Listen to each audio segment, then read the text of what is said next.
శుక్లాంబరధరం విష్ణుం శశివర్ణం చతుర్భుజం ప్రసన్నవదనం ధ్యాయేత్ సర్వవిఘ్నోపశాంతయేత్. వ్యాసాయ విష్ణురూపాయ వ్యాసరూపాయ విష్ణవే నమో వై బ్రహ్మనిధయే వాసిష్ఠాయ నమో నమః. విమలపటీ కమలకుటీ పుస్తకరుద్రాక్షసస్తహస్తపుటీ కామాక్షి పక్ష్మలాక్షి.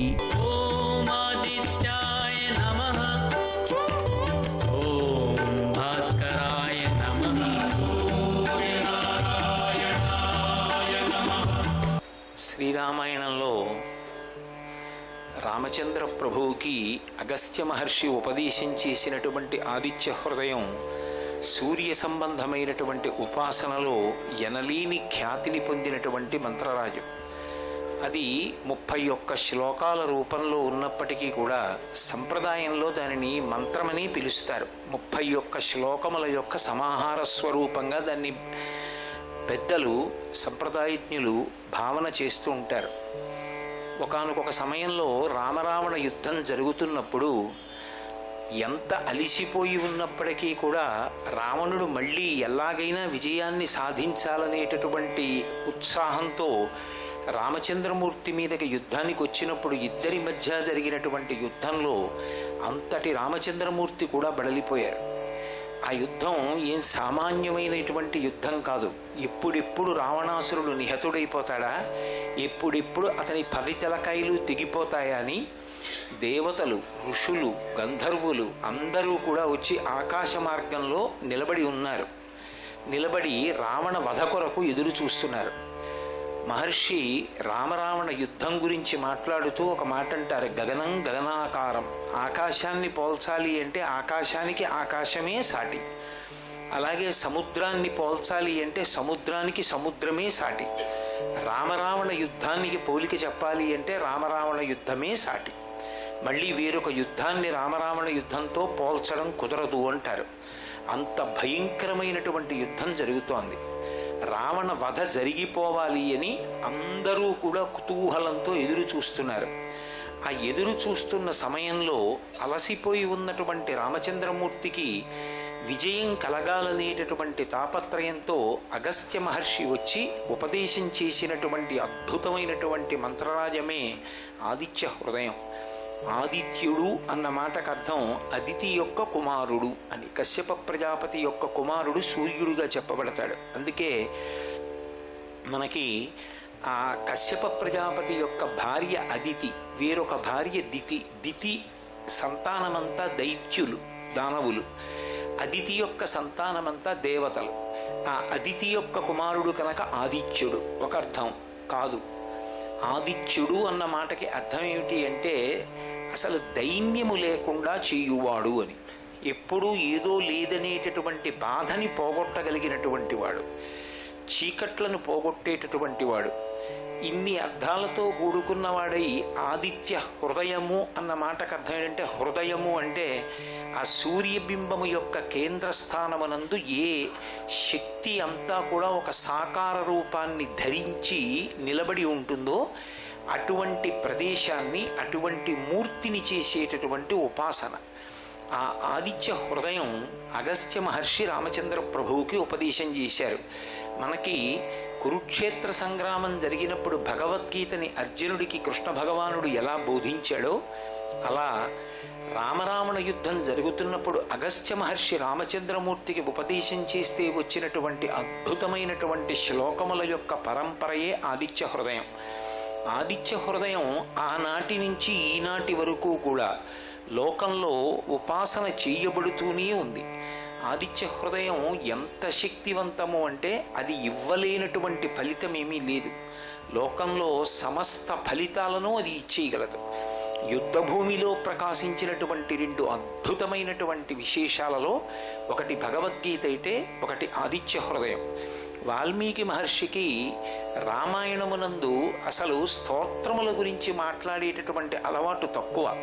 అటువంటి మహర్షి ఫలశ్రుతి అసలు చెప్పరు. అటువంటి వారు కొన్ని ఘట్టములకే ఫలశ్రుతి చెప్పారు. సుబ్రహ్మణ్యోత్పత్తికి, గంగావతరణానికి, ఆదిత్య హృదయానికి ఇటువంటి వాటికి మాత్రమే ఫలశ్రుతి చెప్పారు. అంత అద్భుతమైన వాటిలో ఒకటి ఆదిత్య హృదయం. ఆ ఆదిత్య హృదయం ఉపదేశం చేసినటువంటి సందర్భంతోటే ఆదిత్య హృదయం ప్రారంభం అవుతుంది. 31 శ్లోకాలతో ఉన్నటువంటి ఆదిత్య హృదయాన్ని ఉపదేశం చేసే ముందు అగస్త్య మహర్షి తన శిష్యుణ్ణి ఆర్తితో పిలిచి, పరమ ప్రేమతో పిలిచి, ఆయన అసలు ప్రారంభం చేస్తూనే రావణ వధ జరిగి తీరుతుంది, దీనిని మించినటువంటిది లేదు, ఇది పరమరహస్యము. పరమరహస్యము అంటే గురువు నుండి ఉపదేశమును స్వీకరించవలసినటువంటిది అని అర్థం. అందుకే ఆదిత్య హృదయం మామూలుగా చదువుకోవడం మంచిదే, నేను కాదంటలేదు. కానీ ఆదిత్య హృదయాన్ని గురువు గారి దగ్గర ఉపదేశం తీసుకోవడం మరింత శ్రేయస్కరం. అగస్త్య మహర్షి తతో యుద్ధ పరిశ్రాంతం సమరే చింతయా స్థితం రావణం చాగ్రతో దృష్ట్వా యుద్ధాయ సముపస్థితం దైవతైశ్చ సమాగమ్య ద్రష్టుమభ్యాగతోరణం ఉపాగమ్య బ్రవీద్రామ అగస్త్యో భగవాన్ ఋషి రామ రామ మహాబాహో శృణు గృహ్యం సనాతనం ఏన సర్వాన్ నరీన్ వత్స సమరే విజయిష్యసి అని ప్రారంభం చేస్తారు. తతో యుద్ధ పరిశ్రాంతం సమరే చింతయా స్థితం. యుద్ధభూమిలో నిలబడి ఉన్నటువంటి రాముడి దగ్గరికి పరమ ఆర్తితో, ఎంతో వాత్సల్యంతో, ఆవుకి తన దూడ మీద ఎంతటి ప్రేమ ఉంటుందో గురువుకి తన శిష్యుడి మీద అంత ప్రేమ ఉంటుందిట. అందుకని అంతటి వాత్సల్యంతో గబగబా గగనమండలం నుండి యుద్ధభూమిలోకి దిగొచ్చారు. అగస్త్యుడు రాముణ్ణి పిలుస్తున్నాడు. రామ రామ మహాబాహో శృణుగుహ్యం సనాతనం.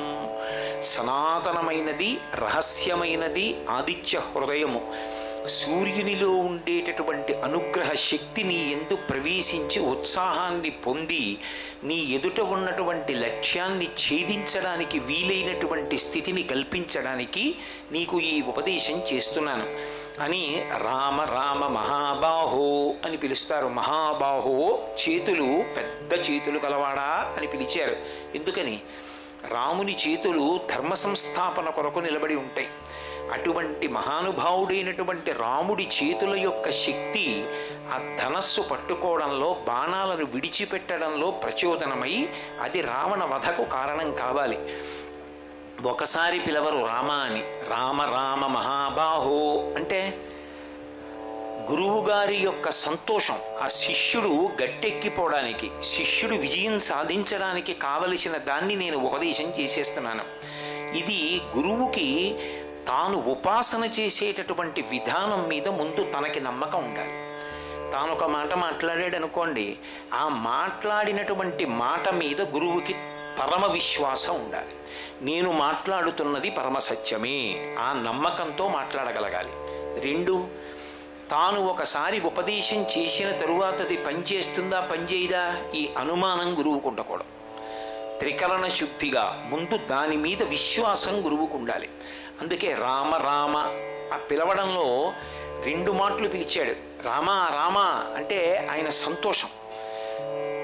ఏదో అనుకోని సమస్య వచ్చినప్పుడు దానికో పరిష్కారం దొరికిందనుకోండి, కొడుకుని పిలిచినప్పుడు తండ్రి ఒక్కసారి పిలవడు, 2 మాటలు పిలుస్తాడు. ఒరే షణ్ముఖ షణ్ముఖ అని పిలిచినట్లు రామ రామ మహాబాహో శృణుగుహ్యం సనాతనం. ఇది ఆదిత్య హృదయం. దీన్ని నేను నీకు ఉపదేశం చేస్తున్నాను. ఏన సర్వాన్ నరీన్ వత్స. వత్స అని పిలుస్తాడు. వత్స ఎంత ప్రేమతో పిలిచిన మాటో. గురువు శిష్యుణ్ణి పిలుస్తాడు, తండ్రి కొడుకుని పిలుస్తాడు. ఆవు యొక్క దూడకు వత్సము అని పేరు. మావితో పుట్టిన మాంసము తినే జంతువు కాకపోయినా ఆవు తన దూడకి ఉన్నటువంటి మావిని నాలుకతో నాకి శుభ్రం చేస్తుంది. కాబట్టి ఏన సర్వాన్ నరీన్ వత్స సమరే విజయిష్యసి. యుద్ధంలో నువ్వు గెలిచేసినట్లే. అంటే అసలు ఉపదేశం చేస్తున్నటువంటి అగస్త్యుడికి ఆ స్తోత్రం మీద ఉన్నటువంటి నమ్మకం అటువంటిది. ఏన సర్వా నరీన్ వత్స సమరే విజయిష్యసి. ఆదిత్య హృదయం పుణ్యం. ఇది ఆదిత్య హృదయము అనబడేటటువంటి మంత్రరాజము, శ్లోకముల యొక్క సమాహారము. దీన్ని నువ్వు 3 మాటలు పఠిస్తే, 3 ఆచమనం చేసి పఠిస్తే ఈ ఆదిత్య హృదయాన్ని తప్పకుండా యుద్ధంలో గెలుస్తావు. దీని వలన సాధించలేనిది అన్నది లేదు లోకంలో. దేన్నైనా సాధించవచ్చు, అన్నిటినీ కూడా సమకూర్చి పెట్టగలదు. ఏది ఏది దగ్గర ఉండకూడదో అటువంటి దైన్యము వంటి లక్షణాలని పోగొడుతుంది. కాబట్టి సమరే విజీష్యసి ఆదిత్య హృదయం పుణ్యం సర్వశోక వినాశనం, ఇది శోకాన్ని పోగొడుతుంది. కాబట్టి రామ ఈ ఆదిత్య హృదయాన్ని స్వీకరించు అన్నాడు. గురువు చెప్పడం కాదు, శిష్యుడికి కూడా ఆ విశ్వాసం ఉండాలి. ఆ విశ్వాసము ఉన్ననాడే గురువుగారు చేసినటువంటి ప్రయత్నం ఫలిస్తుంది. ఆ విశ్వాసం శిష్యుడికి లేదనుకోండి, గురువుగారు చెప్పినప్పటికీ కూడా దాని వలన ఉపయోగం ఉండదు. ఎందుకంటే గురువు చేసేటటువంటి బోధ వర్గీకరించినప్పుడు సాధారణంగా రెండుగా ఉంటుంది. ఒకటి, భగవత్ సంబంధమైనటువంటి శక్తిని శిష్యుడు పొంది అభ్యున్నతిని పొందడం కోసమని చెప్పి పారాయణ యోగ్యమైనటువంటి స్తోత్రములను మంత్రములను ఇస్తారు. రెండవది, గురువు యొక్క ఉపదేశం ఉంటుంది. ఉపదేశం అంటే అది కేవలం చదవడం వల్ల ప్రయోజనం ఉండదు, అనుష్ఠానంలోకి తెచ్చుకోవడం వల్ల ప్రయోజనం ఉంటుంది. నేను మీకు ఒక ఉదాహరణ చెప్పాలంటే, అబద్ధం ఆడవద్దు అని గురువుగారు చెప్పారనుకోండి. అబద్ధం ఆడవద్దు అని నేను 50 మాటలు చదువుకున్నాను అనుకోండి, ఏం ప్రయోజనం ఉంటుంది? అబద్ధం ఆడవద్దు అని గురువుగారు చెప్పిన మాట పట్టుకున్నాను అనుకోండి, జీవితంలో అనుష్ఠాన పర్యంతంలోకి తెచ్చుకున్నాను అనుకోండి, విశేష ఫలితాన్ని ఇస్తుంది. అందుకే కొన్ని ఉపదేశ రూపాలుగా ఉంటాయి. ఉపదేశ రూపాలుగా ఉన్నవి ఆచరణాత్మకములు, అనుష్ఠాన పర్యంతంలోకి రావాలి. గురువుగారు ఒక మాట చెప్పారు అంతే, ఆ మాట అలా పట్టుకుని ఆచరణలోకి తెచ్చేసుకుంటాడు. ఆ తెచ్చుకున్న కారణం చేత గురువుగారి అనుగ్రహ స్వరూపమై శిష్యుణ్ణి ఉద్ధరిస్తుంది. కొన్నిటిలో ఉండే విశేషం ఏమిటంటే, దానిలో ఉన్నటువంటి అర్థం కూడా తెలియకపోవచ్చు. తెలియకపోయినా కూడా దాన్ని చదివినప్పుడు అసలు ఎట్టి పరిస్థితులలోనూ కూడా ఉచ్చారణ యందు దోషం రాకుండా జాగ్రత్త పడి దాన్ని చదివినంత మాత్రం చేత అది శక్తిని ఇచ్చేస్తుందంతే. అగ్నిహోత్రం ఉందనుకోండి, అగ్నిహోత్రాన్ని నేను తెలియక ముట్టుకున్నానండి అని ముట్టుకున్నాను అనుకోండి, అది కాల్చడం మానేస్తుందా? మానదు, కాల్చుతుంది. అలాగే బీజాక్షరములతో కూడుకున్నటువంటి స్తోత్రములు, అగస్త్య మహర్షి వంటి మహాపురుషులు చేసినటువంటి ఉపదేశములు ఏ ఉంటాయో వాటిని అర్థం తెలియకపోయినా కూడా జాగ్రత్తగా చదువుకున్నంత మాత్రం చేత, అందులో శ్లోక రూప మంత్రములకు ఉండేటటువంటి విశేషం ఏమి అంటే వాటికి స్వరం ఉండదు. మామూలుగా మంత్రం ఉందనుకోండి, వేదంలో మంత్రం ఉంటే దానికి స్వరం ఉంటుంది. కానీ శ్లోక రూపమైనటువంటి మంత్రాన్ని మీరు ఎంత అందంగా చదవగలిగితే అంత అందం వస్తుంది అంతే దానికి. అలా చదివినటువంటి కారణం చేత అనుగ్రహం వచ్చేస్తుందంతే. అందుకే ఆదిత్య హృదయం యొక్క అర్థం తెలుసుకుని చదివితే మనసు రమించిపోతుంది. దాని చేత విశేషమైనటువంటి ఫలితం. ఒకవేళ అర్థం తెలియకపోయినా ఇబ్బంది ఉండదు, అది చదువుకున్నంత మాత్రం చేత దాని విస్ఫోటన శక్తిని అది ప్రసారం చేసేస్తుంది. శబ్దమునందు అటువంటి శక్తిని నిక్షేపిస్తారు. అందుకే దేవీ భాగవతంలో ఐం అన్న బీజాక్షరాన్ని తెలిసి కానీ తెలియక కానీ పలికినంత మాత్రం చేత మూర్ఖుడైనటువంటి ఒక వ్యక్తి గొప్ప విద్వాంసుడైపోతాడు. బీజాక్షరాన్ని పలికేటప్పుడు నువ్వు దాని అర్థం తెలిసి పలికావా తెలియక పలికావాతో సంబంధం ఉండదు, పలికినంత మాత్రం చేత దాని యొక్క అనుగ్రహం ఉంటుంది. ఉపదేశములు అర్థం చేసుకుని ఆచరణాత్మకం చేసుకోవడం వల్ల ప్రయోజనం ఉంటుంది. ఇప్పుడు గురువుగారు చేసినటువంటి ఉపదేశం దేని కొరకు? ఉత్తర క్షణంలో అవతల రావణాసురుడు సంహరింపబడడానికి కావలసినటువంటి శక్తి ఏది ఉందో అది సూర్యుడి నుండి రావాలి. కాబట్టి ఇప్పుడు ఆ సూర్య సంబంధమైనటువంటి సమస్త జ్ఞానముతో కలిపి 31 శ్లోకముల సమాహారంగా ఉపదేశం చేస్తున్నాడు. యుద్ధభూమిలో ఉన్నాడు రామచంద్రమూర్తి. యుద్ధభూమిలో ఉన్నాడు కాబట్టి అంత యుద్ధం చేస్తుంటే ఇప్పుడు ఇది అవసరమా, అంత అవసరమా అన్న ఆలోచన అసలు శిష్యుడికి రానేకూడదు. అందుకే ప్రారంభం చేస్తూనే దాని గొప్పతనం ఏమిటో చెప్తూ ప్రారంభం చేశాడు అగస్త్య మహర్షి. రామ రామ మహాబాహో శృణుగుహ్యం సనాతనం ఏన సర్వాన్ నరీన్ వత్స సమరే విజీష్యసి ఆదిత్య హృదయం పుణ్యం సర్వశత్రు వినాశనం జయావహం జపే నిత్యం అక్షయ్యం పరమం శివం. ఇది జయాన్ని తెచ్చిపెడుతుంది. పరమం శివం, ఇది పరమమంగళ స్వరూపమైనది, సమస్త శుభములకు కారణమైనది. అటువంటి ఆదిత్య హృదయాన్ని నీకు ఇస్తున్నాను. ముందు ఆదిత్య హృదయం చదువుకోవడం వల్ల వచ్చేటటువంటి ఫలితాన్ని రామచంద్రమూర్తి మనస్సులో నిలబడేటట్టుగా చెప్పారు. చెప్పి ఇప్పుడు సూర్యనారాయణమూర్తి యొక్క వైభవాన్ని చెప్పడం ప్రారంభం చేశారు. ఆ చెప్పడంలో ఆదిత్య హృదయానికి అంత శక్తి ఎందుకు వచ్చిందంటే, అన్నిటిలోకి గొప్పదేది అంటే యజుర్వేదం. వేదమంతా గొప్పదే, కానీ వేదములంతటికీ సారాంశమేది అంటే పంచాక్షరీ మహామంత్రం. పంచాక్షరీ మహామంత్రం చాలా చాలా గొప్పది కాబట్టే దాన్ని దాచడం యజుర్వేదంలో దాచారు. మళ్ళీ యజుర్వేదంలో ఎక్కడ దాచాలి? శ్రీరుద్రంలో దాచారు. శ్రీరుద్రంలో ఎక్కడ దాచాలి? మధ్యలో ఉన్నటువంటి అష్టమానువాకంలో దాచారు. యజుర్వేదాన్ని మధ్యలో పెట్టి వేదత్రయీ కనుక ఇటు ఋగ్వేదాన్ని అటు సామవేదాన్ని కాపు పెట్టారు. మధ్యలో కోట యజుర్వేదం. అత్యంత విలువైన వస్తువు ఉందనుకోండి, నా దగ్గర ఒక వజ్రాల గొలుసు ఉందనుకోండి, నేను దాన్ని తీసుకెళ్లి బల్ల మీద పెట్టి వస్తానా? ఇంట్లో అన్నిటికన్నా భద్రమైనదేది? ఏదో ఒక గోప్యమైన స్థానం చూస్తాను, దాన్ని తలుపు తీసి ఎదురుగుండా పెట్టను. దాంట్లో మళ్ళీ చీకటిగా ఉండేటటువంటి ఒక చిన్న కుహరం ఏదుంది, ఆ కుహరంలో పెట్టి తలుపేసేస్తాను. అలా పంచాక్షరీ మహామంత్రాన్ని తీసుకొచ్చి యజుర్వేదంలో పెట్టి, యజుర్వేదంలో మళ్ళీ శ్రీరుద్రంలో అష్టమానువాకంలో చిట్ట చివరికి వెళ్ళేటప్పటికీ నమశివాయచ శివతరాయచ అని దాచారు పంచాక్షరీ మహామంత్రాన్ని. ఎందుకంటే అది సమస్త వేద సారము కనుక. అటువంటి శ్రీరుద్రంలో నమకం ఉంది. నమకం అంటే ఉభయతర నమస్కారాలు చేస్తూ అటు ఇటు కూడా నమస్కారం చేస్తూ చెప్తుంది. అలా ఆదిత్య హృదయం దగ్గరికి వచ్చేటప్పటికి కూడా మహర్షి కొన్ని శ్లోకాల దగ్గరికి వచ్చేటప్పటికి శృతికి ఎటువంటి గానం ఉన్నదో అటువంటి గాన విశేషాన్ని ఆదిత్య హృదయంలోకి తీసుకొచ్చారు. అందుకే నమ పూర్వాయగిర ఏ పశ్చిమే అని ఆ నమకం తిరిగేటట్టుగా కొన్ని శ్లోకాలు పెడతాయి మధ్యలో. ఆ నమకం తిరిగేటట్టుగా వెళ్ళడంలో ఆ శ్లోకాలు చదువుతున్నప్పుడు మీకు దాని వైభవం ఏమిటో అర్థమవుతుంది. అసలు చదువుతున్నప్పుడే దాని అందం ఆవిష్కృతం అవుతుంది. రెండు, అసలు ఆయన కానిది వేరొకటి లేదు. సూర్యనారాయణమూర్తికి చేసిన నమస్కారం ఒక్కటే సమస్త దేవతలకు చేసిన నమస్కారం. అది ఎవరు చెప్పిన మాట? వాల్మీకి మహర్షికి రామాయణంలో చెప్తే అగస్త్య మహర్షి రామచంద్రమూర్తితో చెప్తున్న మాట. అందుకే స్కందుడా సూర్యుడే, శివుడా సూర్యుడే, విష్ణువా సూర్యుడే, బ్రహ్మ సూర్యుడే, మరుత్తులా సూర్యుడే. ఆదిత్య హృదయంలో చదువుతున్నప్పుడు అందరూ సూర్యస్వరూపములే, సూర్యస్వరూపము కానటువంటిది లేదు.